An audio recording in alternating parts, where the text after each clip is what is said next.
David Wygant, 10-minute daily reality check. Yesterday we talked about how the internet controls us. Hope you enjoyed yesterday's podcast. The internet is a vortex. Now, I am not anti-internet, and I want to clarify that. Some people didn't really truly hear and listen. Selective listening. You were most likely on the internet. You were most likely listening to me and cruising a website, maybe adding things to your cart and shopping and doing other things, and you picked up words that triggered you, and in turn, you selectively listened to what I had to say. I think the internet has wonderful aspects. I think it's great. It allows us to connect with people, all over the world. It allows us to build businesses. It allows us to do a lot of things. And I use the internet for productivity. I don't use the internet to sit there and add to cart 24/7. I am not a shopaholic. I don't use the internet to post negative things about people. I don't really like to stick my nose out there on Facebook and tell people about my life or post pictures so everybody can look and see how adorable I am. Today I actually got a haircut and I actually look great. Maybe I should post it all over Instagram so I can get likes and thumbs. I don't use internet to validate me. I don't use social media because I'm feeling insecure at the moment and I need some validation.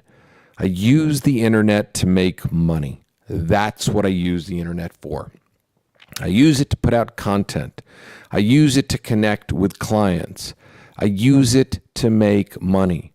I use it to watch stocks and Bitcoin and other things. I use it to check out the real estate market. I use it to buy cars. I use the internet to make money. That to me is the greatest thing, to be able to sit around, point, click, and deposit is what I call it.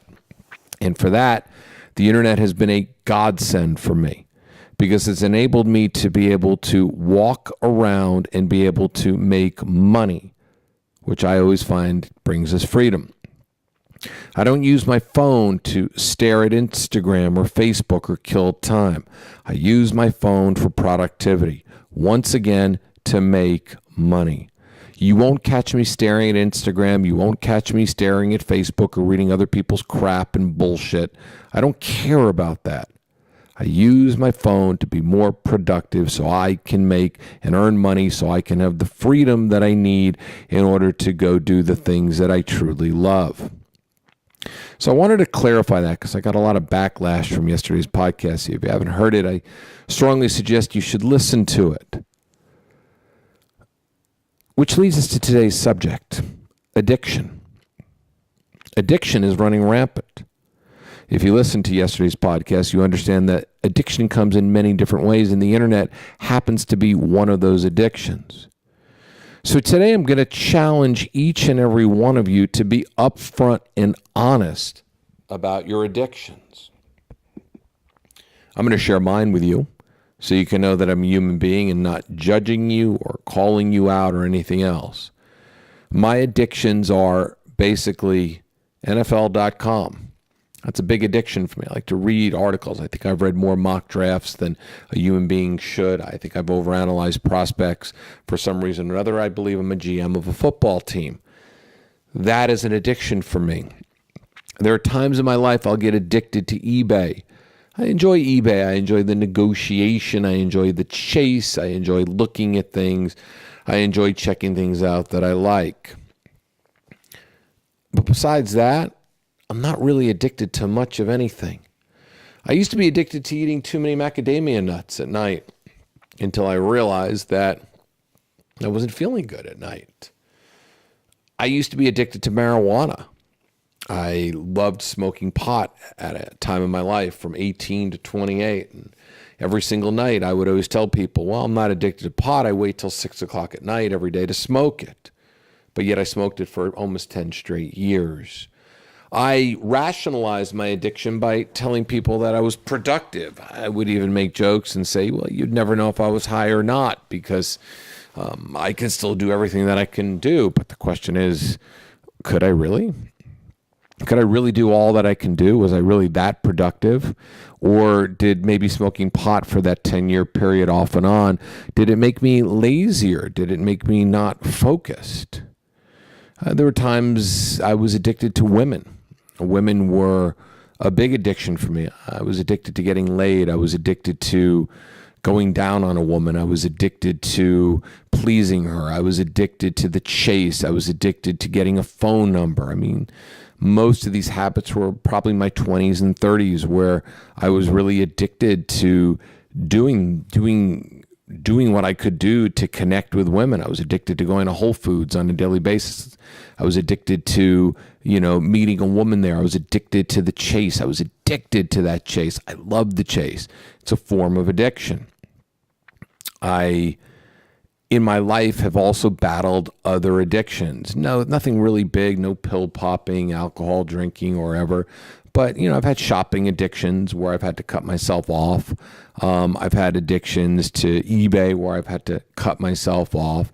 I've had addictions to vintage T-shirts where I'd have to cut myself off from buying them because, I would go to my drawer and I would see literally 55 T-shirts. I've been addicted to buying too many pairs of jeans. Addictions happen in all of us.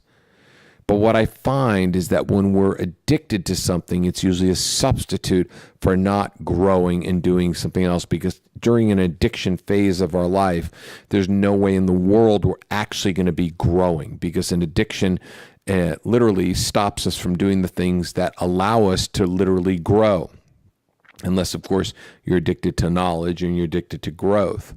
But when we get sucked into the vortex of shopping or smoking weed or drinking alcohol or having wine at night or eating too much food or having too much sex, and it becomes an addiction where we stop doing other things in our life, it tends to be something that really does not allow us to grow. And that's where addictions become dangerous. When addictions start to take over our lives, we no longer are controlling our lives. Our addiction are controlling us. For those of you that are battling weight issues, you know exactly what I'm talking about. I can literally put 4 donuts or whatever your thing is that really, drives your addiction, chocolate or gummy bears or cereal or ice cream or whatever it might be. I can put it in front of you and I can literally have you sit in a sofa.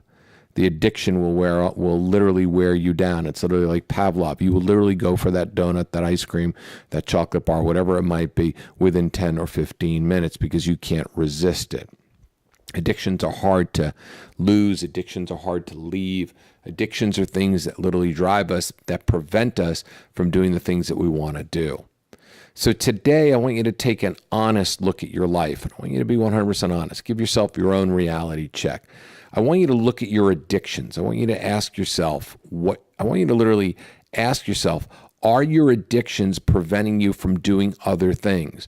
Meaning, if you're sitting on the computer late at night and you're addicted to shopping or whatever it might be, what else could you be doing during that time frame? What else could you be doing during that time?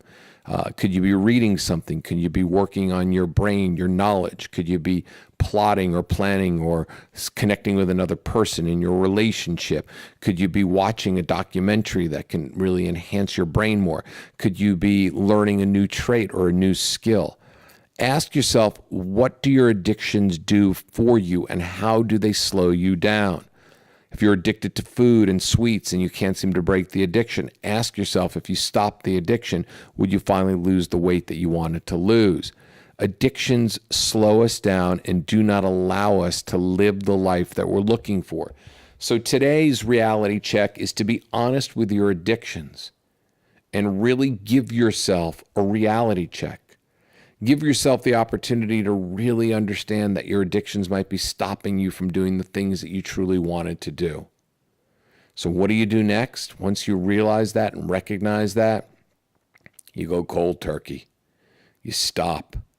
You stop smoking, drinking, partying, eating the wrong things, whatever it might be, but you pick one thing, because I guarantee you when you take a look at your addictions, you'll have multiple addictions. So choose the one that's easiest to lose first, choose the one that you need to lose second, and then all of a sudden you'll start becoming more productive in your life and you'll be addiction-free. That's it. And don't lose the addiction to the 10-minute daily reality check, because this addiction is here to help you on a daily basis. So spread the love, Spread the podcast out there. And today, give yourself your own reality check. I'll see you tomorrow. David Wygant from davidwygant.com.